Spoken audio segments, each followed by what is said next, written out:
Tom Aspinall has finally broken his silence, but not with frustration or more verbal jabs. This time, he's making one thing clear. He's done talking about Jon Jones. Jon Jones. Oh yeah. That old one. Living his best life, mate, isn't he, in Thailand? So everybody reaches a sell-by date, don't they? Everybody's got a time limit. He's reached it, and we move on. I reckon anyone else in that position would have been stripped. I was talking to Adam Cattle about it the other week. Yeah, seen it. He should be stripped now. It obviously was a bit annoying at the time, but it's all in the past now. We're moving forward. Everything's good. We can get fighting again, and I just want to get fighting, mate. Do you know what I mean? Must be fucking sick of getting asked about that, you know. It's not the best. You know what? It's better now because I do know what's going on a little bit, and I am going to fight soon, so that's nice. But for like the last kind of 6 months, I've just not known what's going on. Do you know what the worst bit is? Like, you know this yourself. It's like money, fame, titles, rankings, all that aside, I just love fighting. Yeah, exactly. I just like fighting people. That's what I got into it for. I didn't get into it for anything else. All the other stuff is just like nice to have on top. I want to be the best fighter I can be. I love it. I'm in the gym every day. I just want to fight. That's been taken away from me for like nearly a year now.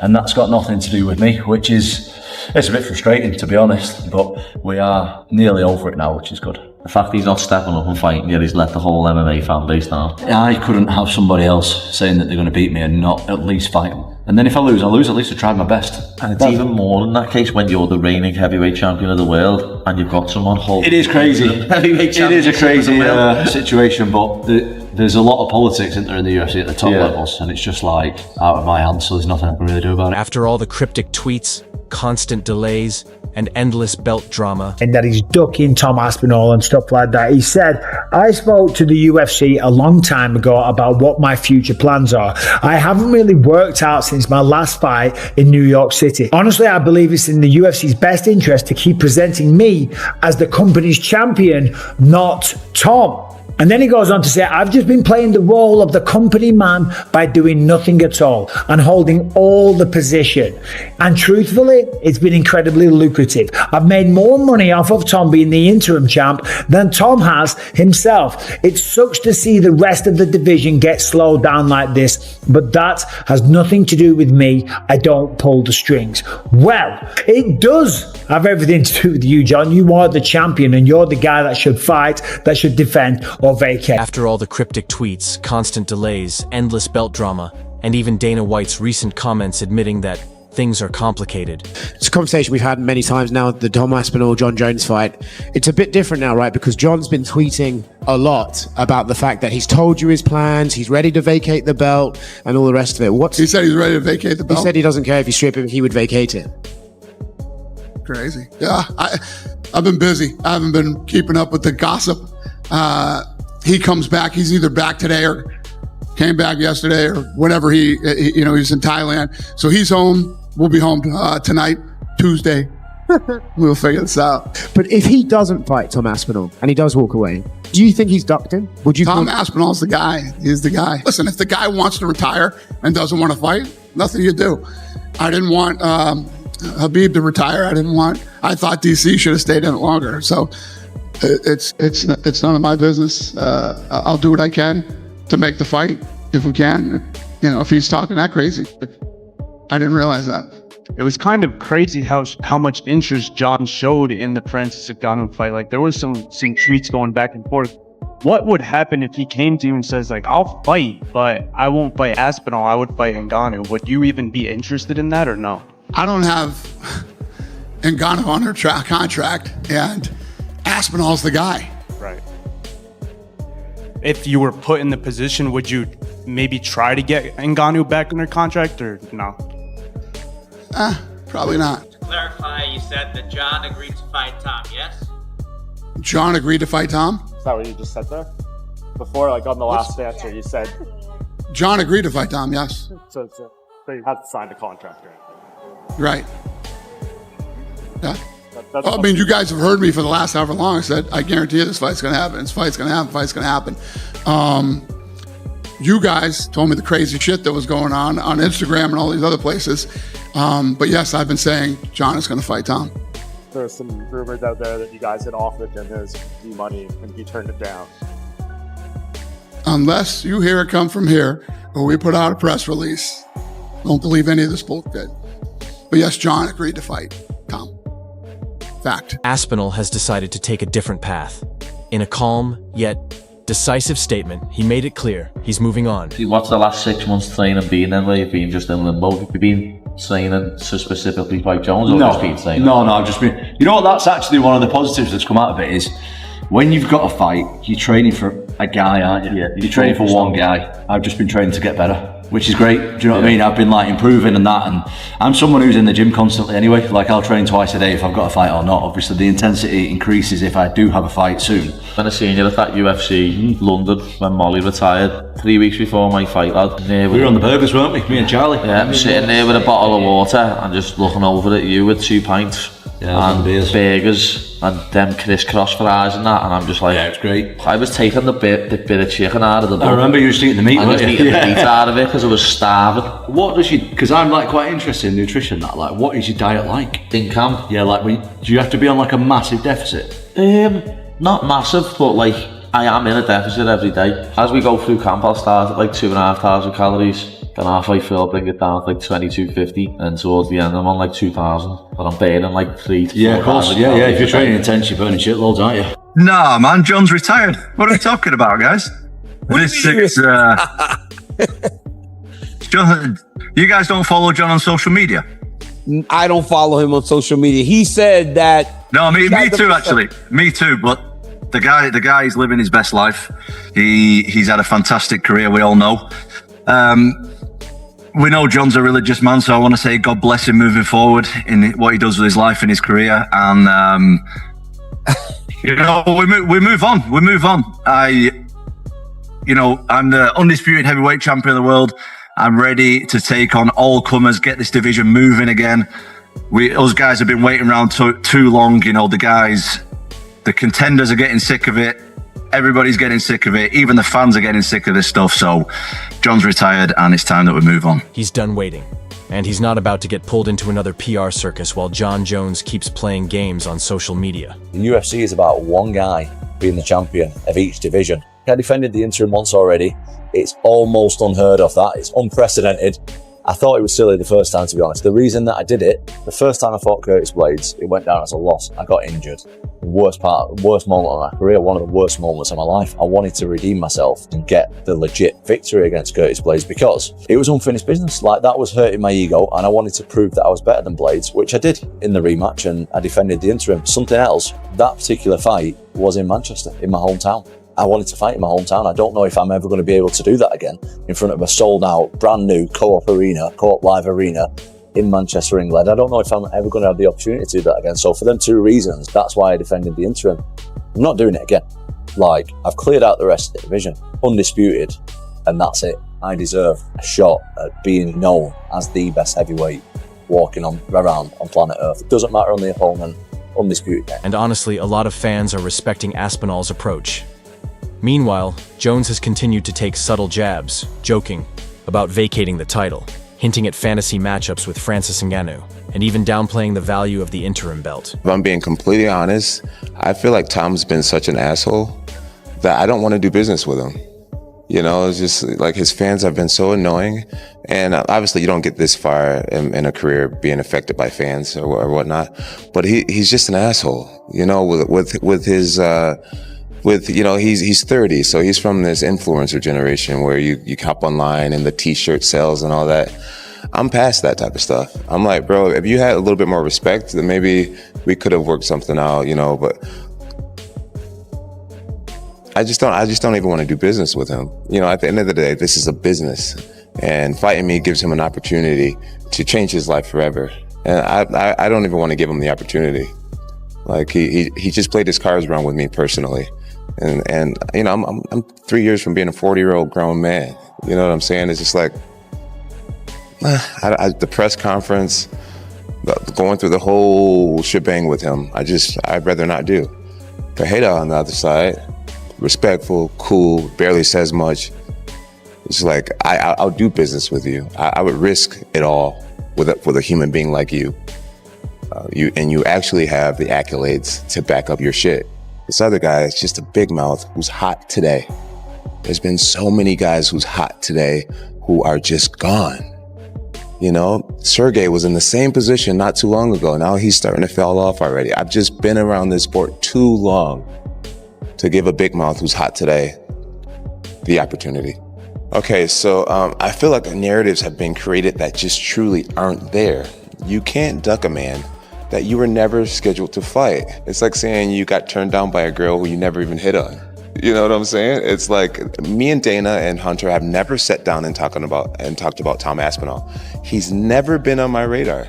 I mean, just a moment ago, it was him and Sergey that was fighting. And Sergey could be in this position right now, and I would still be in the same place of I've beat people my whole career, and once I beat them, like the show just goes on. I get that Tom is an exciting fighter. I get that finally after 16 years, we found somebody who's 7 years younger than me and 30 pounds bigger than me.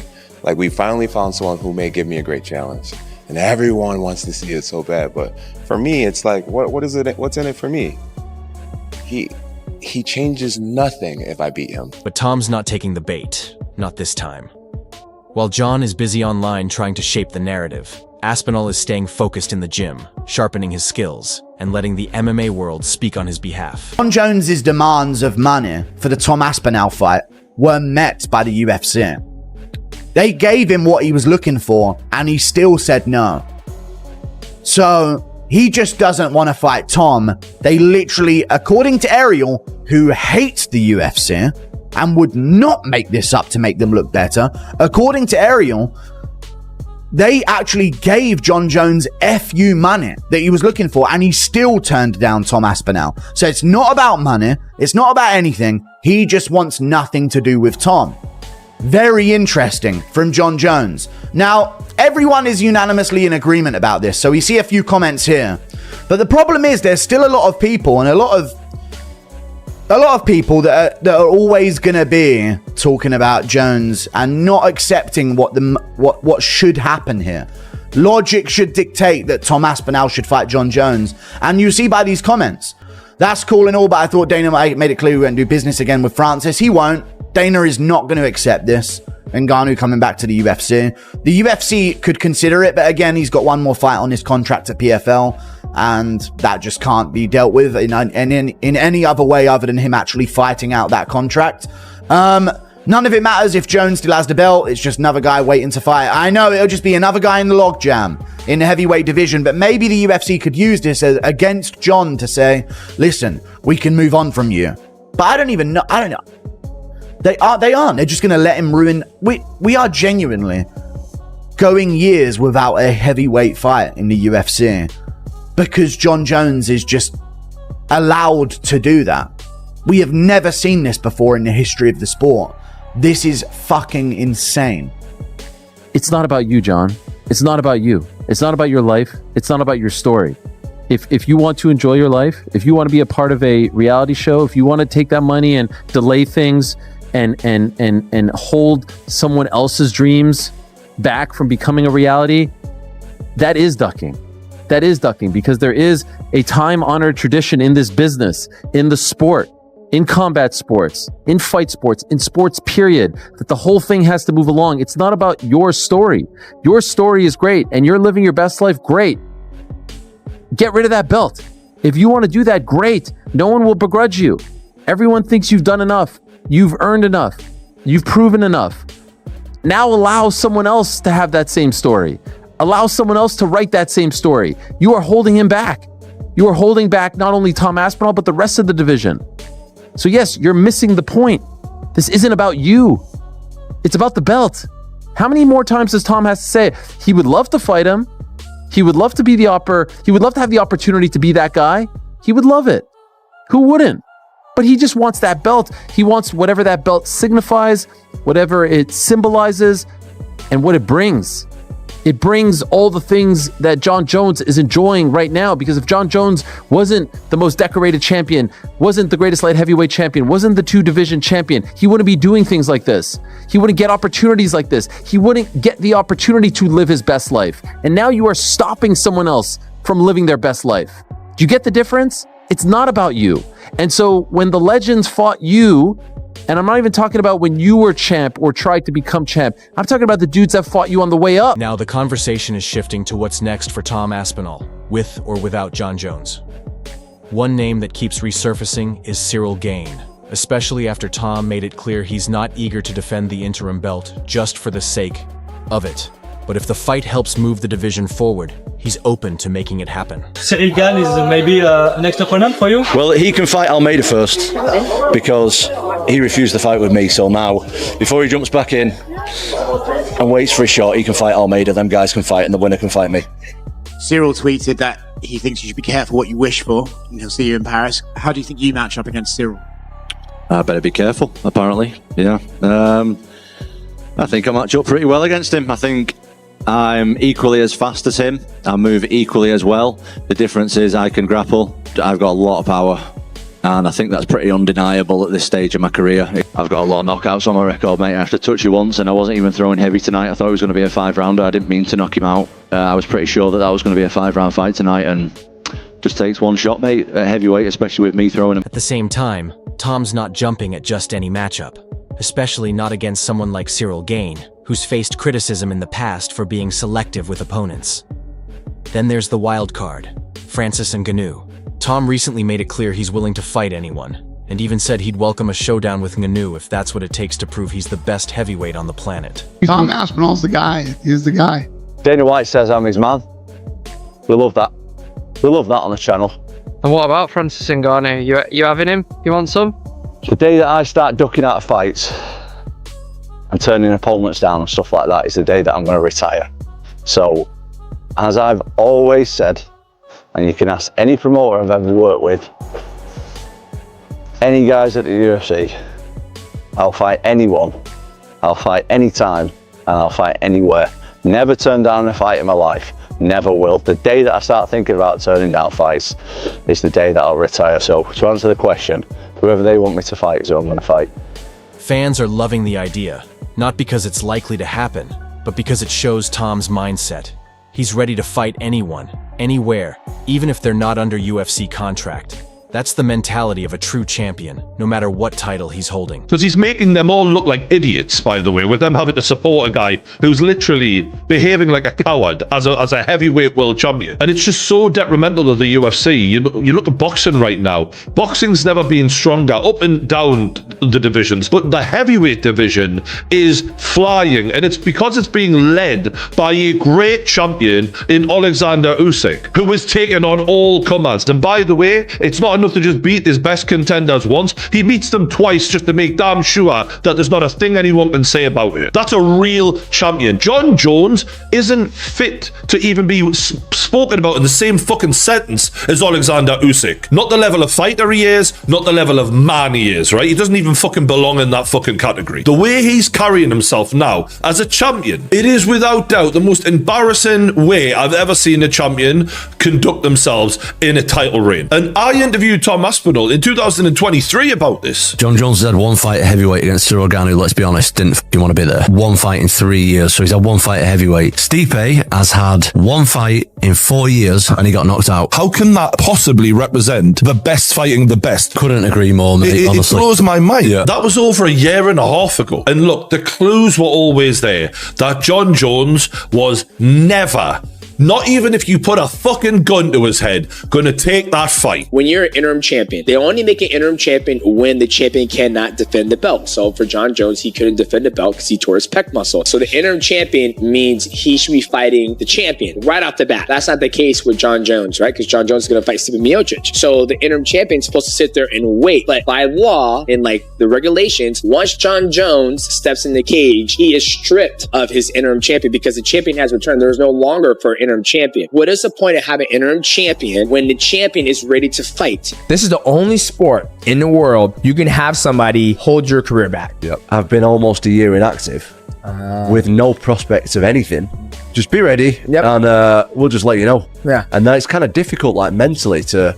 Oh yeah. This is the fight against Jon Jones. Like, not the fight is another thing. Yeah. This is the tricky bit where I really have to stay switched on, stay motivated, and I'm trying my best. I'm Yeah. trying. It's tough. As you said a minute ago, no one really knows what's going on behind the scenes apart from me. Exactly. You're an office cooking. I train all the time anyway. Just because I've not got a fight doesn't mean I don't train. Like, Yeah. I honestly can see Jon's point of view.